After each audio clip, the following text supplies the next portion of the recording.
JJ Lopez is an all-vinyl radio disc jockey. Dude, for all vinyl in the back. Seriously? This is a test to see how much you've been drinking. He's been playing records in nightclubs. How many people have vinyl? Okay, wait. How many people have new vinyl? You have new vinyl? Right, okay.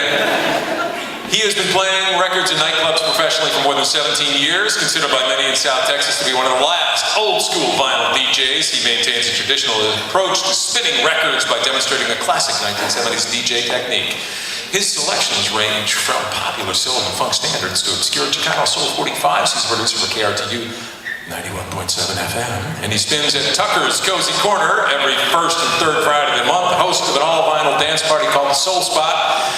He joined the KRTU staff in 2007 as host of the Digging Deep Soul Shakedown. In 2009, he became the lead producer and host of the South Texas Jazz Project, which has to be pronounced like this. In June of 2013, he became station manager for KRTU, and on November 1st of this year, he became the general manager of KRTU.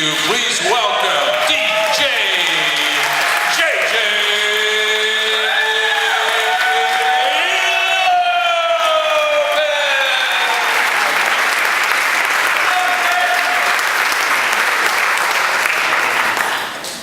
Wow. All right, make it comfortable here because I'm nervous. But first let me begin by saying I'm a DJ and I'm following Richard. And Richard, that's a tough act to follow. And a round of applause for your act. That's amazing. Okay, so as a DJ, often we're playing and people come up and they kind of have this idea, this public perception of what we do as a vinyl disc jockey, and they seem to fail to realize that the disc jockey has a very long and extensive history. And for some of us, let's just set the record straight. The 50-plus years history of the disc jockey as a performer has been an extraordinary cultural evolution, both technically and technologically. And even still, as technology advances the DJ into the next century, some DJs continue to practice more fundamental and traditional approaches to the trade. That's an old disco DJ booth. In their book, Last Night a DJ Saved My Life, published in 1999, authors Bill Brewster and Frank Bruton suggested that most of the entertainment by way of phonograph and turntable before 1960 was in a variety of settings, often presenting much of the jazz music being exported from the US to other parts of the world. That's from 1940. By the late 1960s and the 70s, the import of American R&B and soul infused with Caribbean calypso rhythms created the unique Jamaican dancehall sounds of rocksteady and reggae, and ushered in what is considered the first wave of the DJ dancehall experience, delivered with simple song-to-song mixing style, complemented by toasting. Toasting is a type of MCing, consequently a precursor to rapping. And a famous toast goes, musical disc from the flick of my wrist to make you jump and twist. That's from about 1971. And they play records. From 1973 to 1981 in the north of England, the Wigan Casino was the home of Northern Soul, a DJ dance movement fixated on rare American soul. In 1978, the Wigan Casino, with its 1,000-plus membership base, received Best Disco in the World, the first time that was actually issued before Studio 54. Many of these legends are still on the scene. That has kept Darge. Notice how the CD player is turned away, and he's still playing vinyl 45s, still making things happen today in a very simple song-to-song style. It says turn over here. From 1977 to 1988, New York City's Paradise Garage hailed as the true breeding ground of disco, with DJ Larry Levan, who helped introduce the 12-inch single.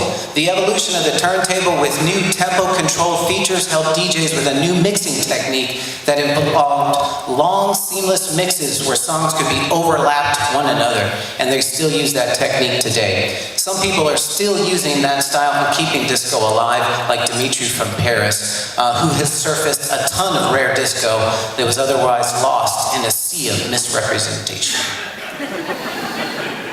The underground.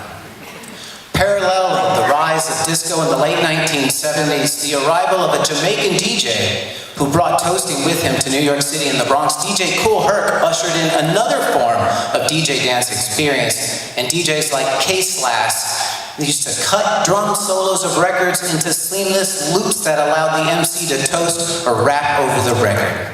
And in the 90s, late 90s, they took this DJ technique to a whole new level. 3 turntables and 45s that he learned with collaboration with Kev Darge for the Northern Soul scene and took it to a whole new level. And really, nothing has changed since about then. But not all of the DJs of the disco era have stuck only to the music of the late 1970s. DJs such as Danny Krivit have seen the evolution of disco into house music and continue to play around the world, their sets often reflecting the long history of disco into house music, what we call the tradition. Since around the mid-1980s, techno, rave, trance, and other forms of electronic dance music have seen an exceptional burst of popularity onto the world stage. This is DJ Tiesto, and he is a Dutch DJ, one of the current ambassadors of trance music. The underground days of 80s techno rave exploded into the mainstream in 2000. That is 2010, right there. DJs are now international stars and are being billed at major festivals and concerts around the world. This is 2010, the Electric Daisy Festival. Yeah, I'll just let you soak it up. Really, if I was there, I don't know what I would do. The popularity of the DJ, like any crossover cultural shift into mainstream, has seen major changes. The ethos has shifted, and the definition of what the DJ does and is as a performer and entertainer has also seen a great transformation. That's Paris Hilton, that's Deadmau5, or however you want to pronounce it, and that's the French DJ Weta. The transformation has also seen a change in the technology that drives the movement. From turntables to CD players, accessibility to music in the mid-1990s shifted dramatically. This is the heydays of the Ministry of Sound in London. Notice the arrival of the CD players on the top. In 1992, the earliest models of the tabletop CD players arrived on the scene, moving away from the rack-mountable players. This move put the CD player in place of the turntable. Not much has changed from 92 till now, except functionality has allowed greater song manipulation. In 2004, the New Zealand-based Serato Research Group released Scratch Live, a vinyl emulation software that utilizes MP3s, changing the landscape practically overnight. Real quick, vinyl controllers, they're pseudo-vinyl, using MP3-driven software with the laptop, and you can pick 1,000 songs on the go. All right. In the advancement of technology has now pushed the DJs to whole new heights as demands have shifted as well. Producers of electronic music can now perform in the same context as the DJ, blurring the lines of the two. This is Amsterdam, and that is Richie Hawtin. The turntable has always been one of the primary constants in DJ culture. The evolution of the industry standard Technics 1200 series has not changed much since 1972. However, with the changing landscape of technology and the culture, the fate of Technics is at stake, and the last model was issued in 2008. For many of us disc jockeys who choose to continue playing vinyl discs, this is a concern. For me, nothing can replace playing vinyl records for a crowd of eager dancers, one stomper after another, as we call it. And in this regard, the fundamental philosophy of playing a good dance record to a crowd of devoted dancers doesn't get lost in the sea of technology.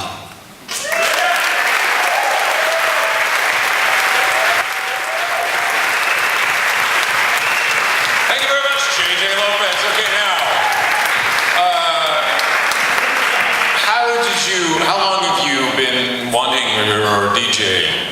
I've been DJing since 1995. I went to my first nightclub in 1989.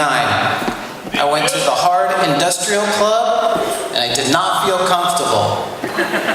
I went to the gay club, and I never stopped going back. But what is it about being a DJ as opposed to being, like you said, it's close to being a producer these days? What is it, the performance part of it? Is it... it's about dancing. It's about the dancing. It's about... What makes a good dancing. DJ versus somebody that's just, wannabe? A DJ who dances. A DJ who dances. Awesome. And now tell me about your Electric Daisy Festival.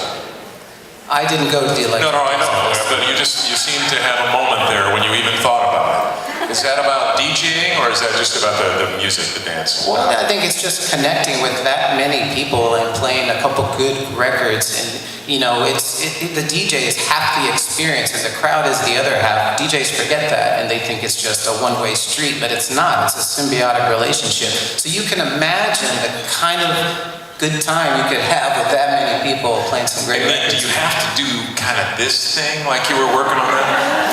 Give us a toast to go to the break here and tell people like don't drink too much, but mix in. I'm sorry, this is a very white toast. Thank you for listening. I'll give my hand. That's a smart move. We're going to take a beer break. We will be back shortly. Enjoy it.